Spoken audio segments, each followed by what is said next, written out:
ओम शांति। 17 मार्च 2025 की साकार मुरली। मीठे बच्चे, पढ़ाई ही कमाई है। पढ़ाई सोर्स ऑफ इनकम है। इस पढ़ाई से ही तुम्हें 21 जन्मों के लिए खजाना जमा करना है। प्रश्न: जिन बच्चों पर बृहस्पति की दशा होगी उनकी निशानी क्या दिखाई देगी? उत्तर: उनका पूरा ध्यान श्रीमत पर होगा। पढ़ाई अच्छी तरह पढ़ेंगे, कभी भी फेल नहीं होंगे। श्रीमत का उल्लंघन करने वाले ही पढ़ाई में फेल होते हैं। उन पर फिर राहु की दशा बैठ जाती है। अभी तुम बच्चों पर वृक्षपति बाबा द्वारा बृहस्पति की दशा बैठी है। गीत है इस पाप की दुनिया से। ओम शांति। यह है पाप आत्माओं की पुकार। तुमको तो पुकारना नहीं है, क्योंकि तुम अभी पावन बन रहे हो। यह धारणा करने की बात है। बड़ा भारी यह खजाना है। जैसे स्कूल की पढ़ाई भी खजाना है ना। पढ़ाई से शरीर निर्वाह चलता है। बच्चे जानते हैं हमें भगवान पढ़ाते हैं। यह बड़ी ऊंच कमाई है, क्योंकि एम ऑब्जेक्ट सामने खड़ी है। सच्चा यह सत्संग सारे कल्प में एक ही बार होता है, जबकि पुकारते हैं पतित पावन आओ। अब वह पुकारते रहते हैं। यहाँ तुम्हारे सामने हम भगवान बैठे हैं। तुम बच्चे जानते हो हम पुरुषार्थ कर रहे हैं नई दुनिया के लिए, जहाँ दुख का नाम निशान नहीं होगा। तुमको चैन मिलता है स्वर्ग में, नरक में थोड़े ही चैन है। यह तो विषय सागर है, कलयुग है ना। सब दुखी ही दुखी है। भ्रष्टाचार से पैदा होने वाले हैं, इसलिए आत्मा पुकारती है, बाबा हम पतित बन गए हैं। पावन होने के लिए गंगा में स्नान करने जाते हैं। अच्छा, स्नान किया तो पावन होना जाना चाहिए ना। फिर घड़ी धक्के क्यों खाते हैं? धक्के खाते सीढ़ी नीचे उतरते पाप आत्मा बन जाते हैं। 84 का राज तुम बच्चों को बाबा ही बैठ समझाते हैं, और धर्म वाले तो 84 जन्म लेते नहीं। तुम्हारे पास यह 84 जन्मों का चित्र सीढ़ी का बड़ा अच्छा बना हुआ है। कल्प वृक्ष का भी चित्र है गीता में, परंतु भगवान ने गीता कब सुनाई, क्या आकर किया, यह कुछ नहीं जानते। और धर्म वाले अपने अपने शास्त्र को जानते हैं। भारतवासी बिल्कुल नहीं जानते। बाबा कहते हैं मैं संगम युग पर ही स्वर्ग की स्थापना करने आता हूँ। ड्रामा में चेंज हो नहीं सकती। जो कुछ भी ड्रामा में नूंद है वह हूबहू होना ही है। ऐसे नहीं होकर फिर बदल जाना है। तुम बच्चों की बुद्धि में ड्रामा का चक्र पूरा बैठा हुआ है। इस 84 के चक्र से तुम कभी छूट नहीं सकते हो। अर्थात यह दुनिया कभी खत्म नहीं हो सकती। वर्ल्ड की हिस्ट्री, ज्योग्राफी रिपीट होती ही रहती है। यह सीढ़ी का 84 का चक्र बहुत ज़रूरी है। त्रिमूर्ति और गोला तो मुख्य चित्र है। गोले में क्लियर दिखाया हुआ है हर एक युग 1250 वर्ष का ही है। बराबर। यह है जैसे अंधों के आगे आईना, 84 जन्म पत्री का आईना। बाबा तुम बच्चों की दशा वर्णन करते हैं। बाबा तुम्हें बेहद की दशा बतलाते हैं। अभी तुम बच्चों पर बृहस्पति की अविनाशी दशा बैठी है।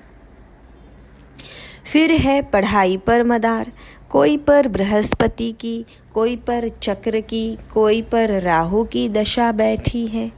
नापास हुआ तो राहु की दशा कहेंगे। यहाँ भी ऐसे है, श्रीमत पर नहीं चलते हैं तो राहु की अविनाशी दशा बैठ जाती है। वह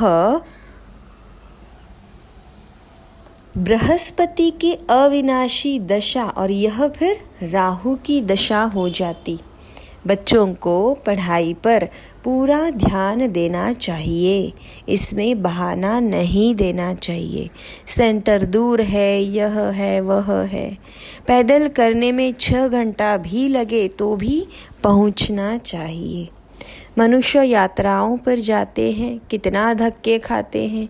आगे बहुत पैदल जाते थे, बैलगाड़ी में भी बैठ जाते थे। यह तो एक शहर की बात है। यह बाबा की कितनी बड़ी यूनिवर्सिटी है जिससे तुम यह लक्ष्मी नारायण बनते हो। ऐसी ऊंच पढ़ाई के लिए कोई कहे दूर पड़ता है या फुर्सत नहीं तो बाबा क्या कहेंगे, यह बच्चा तो लायक नहीं है। बाबा ऊंच उठाने आते, यह अपनी सत्यानाश कर देते। श्रीमत कहती है पवित्र बनो, दैवी गुण धारण करो। इकट्ठे रहते भी विकार में नहीं जाना है। बीच बीच में ज्ञान योग की तलवार है। हमको तो पवित्र दुनिया का मालिक बनना है। अभी तो पतित दुनिया के मालिक है ना। वह देवताएं थे, डबल सिर ताज। फिर आधा कल्प बाद लाइट का ताज उड़ जाता है। इस समय लाइट का ताज कोई पर भी नहीं है, सिर्फ जो धर्म स्थापक है उन पर हो सकता है, क्योंकि वह पवित्र आत्माएं शरीर में आकर प्रवेश करती है। यही भारत है जिसमें डबल सिर ताज भी थे, सिंगल ताज वाले भी थे। अभी तक भी डबल सिर ताज के आगे सिंगल ताज वाले माथा टेकते हैं, क्योंकि वह है पवित्र महाराजा महारानी। महाराजाएं राजाओं से बड़े होते हैं, उनके पास बड़ी बड़ी जागीर होती है। सभा में भी महाराजाएं आगे और राजाएं पीछे बैठते हैं नंबरवार। कायदे से उन्हों की दरबार लगती है। यह भी ईश्वरीय दरबार है। इनको इंद्र सभा भी गाया जाता है। तुम ज्ञान से परिया बनते हो। खूबसूरत को परी कहा जाता है ना। राधे कृष्ण की नेचुरल ब्यूटी है ना, इसलिए सुंदर कहा जाता है।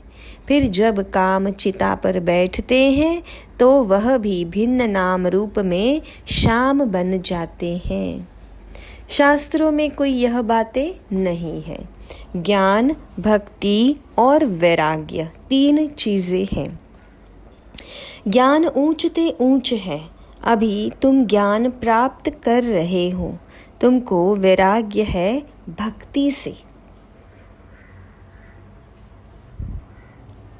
यह सारी तमोप्रधान दुनिया अब खत्म होने वाली है, उनसे वैराग्य है। जब नया मकान बनाते हैं तो पुराने से वैराग्य हो जाता है ना। वह है हद की बात, यह है बेहद की बात। अब बुद्धि नई दुनिया की तरफ है। यह है पुरानी दुनिया, नरक। सतयुग त्रेता को कहा जाता है शिवालय, नई दुनिया। शिव बाबा की स्थापना की हुई है ना, स्वर्ग की दुनिया। अभी इस वेश्यालय से तुमको नफरत आती है, कईयों को तो नफरत नहीं आती है। शादी बर्बादी कर गटर में गिरना चाहते हैं। मनुष्य तो सभी है विषय वैतरणी नदी में गंदे पड़े हैं। एक दो को दुख देते हैं, गाया भी जाता है अमृत छोड़ विष काहे को खाए। जो कुछ कहते हैं उसका अर्थ नहीं समझते हैं। तुम बच्चों में भी नंबरवार है। सेंसिबल टीचर देखते ही समझ लेगा कि इनकी बुद्धि कहाँ भटक रही है। क्लास के बीच कोई उबासी लेते या जुटके खाते हैं तो समझा जाता है इनकी बुद्धि कहाँ घर बार या धंधे तरफ भटक रही है। उबासी थकावट की भी निशानी है। धंधे में मनुष्यों की कमाई होती रहती है तो रात को 1-2 बजे तक भी बैठे रहते हैं, कभी उबासी नहीं आती। यह तो बाबा कितना बड़ा खजाना देते हैं। उबासी देना घाटे की निशानी है। देवाला मारने वाले गुटखा खाते बहुत उबासी देते हैं। तुमको तो खजाने के पिछाड़ी खजाना मिलता रहता है तो कितना अटेंशन होना चाहिए। पढ़ाई के समय कोई उबासी दे तो सेंसिबल टीचर समझ जाएगा इनका बुद्धियोग और तरफ भटकता रहता है। यहाँ बैठे घर बार याद आएगा, बच्चे याद आएंगे। यहाँ तो तुमको भट्ठी में रहना होता है और कोई की याद ना आए। समझो कोई 6 दिन भट्ठी में रहा, पिछाड़ी में किसकी याद आई, चिट्ठी लिखी तो फेल कहेंगे। फिर 7 रोज शुरू करो। 7 रोज भट्ठी में डालते हैं कि सब बीमारी निकल जाए। तुम आधा कल्प के महान रोगी हो। बैठे बैठे अकाले मृत्यु हो जाती है। सतयुग में कभी भी ऐसे नहीं होता है। यहाँ तो कोई ना कोई बीमारी ज़रूर होती है। मरने के समय बीमारी में चिल्लाते रहते हैं। स्वर्ग में ज़रा भी दुख नहीं होता। वहाँ तो समय पर समझते हैं अभी टाइम पूरा हुआ है, हम यह शरीर छोड़ बच्चा बन जाते हैं। यहाँ भी तुमको साक्षात्कार होंगे कि यह बनते हैं। ऐसे बहुतों को साक्षात्कार होते हैं। ज्ञान से भी जानते हैं कि हम बेगर टू प्रिंस बन रहे हैं। हमारी एम ऑब्जेक्ट ही यह है राधे कृष्ण बनने की। लक्ष्मी नारायण नहीं, राधे कृष्ण, क्योंकि पूरे 5000 वर्ष तो इनके ही कहेंगे। लक्ष्मी नारायण के तो फिर भी 20-25 वर्ष कम हो जाते हैं, इसलिए श्री कृष्ण की महिमा जास्ती है। यह भी किसको पता नहीं कि राधे कृष्ण ही फिर सो लक्ष्मी नारायण बनते हैं। अभी तुम बच्चे समझ जाते हो। यह पढ़ाई है। हर एक गांव-गांव में सेंटर खुलते जाते हैं। तुम्हारी यह है यूनिवर्सिटी कम हॉस्पिटल। इसमें सिर्फ 3 पैर पृथ्वी चाहिए। वंडर है ना, जिनकी तकदीर में है तो वे अपने कमरे में भी सत्संग खोल देते हैं। यहाँ जो बहुत पैसे वाले हैं उन्हों के पैसे तो सब मिट्टी में मिल जाने हैं। तुम बाबा से वर्षा ले रहे हो भविष्य 21 जन्मों के लिए। बाप खुद कहते हैं इस पुरानी दुनिया को देखते हुए बुद्धि का योग वहाँ लगाओ, ऊपर लगाओ। कर्म करते हुए यह प्रैक्टिस करो। हर बात देखनी होती है ना। तुम्हारी अब प्रैक्टिस हो रही है। बाबा समझाते हैं हमेशा शुद्ध कर्म करो, अशुद्ध कोई काम न करो। कोई भी बीमारी है तो सर्जन बैठा है, उससे राय करो। हर एक की बीमारी अपनी है। सर्जन से तो अच्छी राय मिलेगी। पूछ सकते हो इस हालत में क्या करे।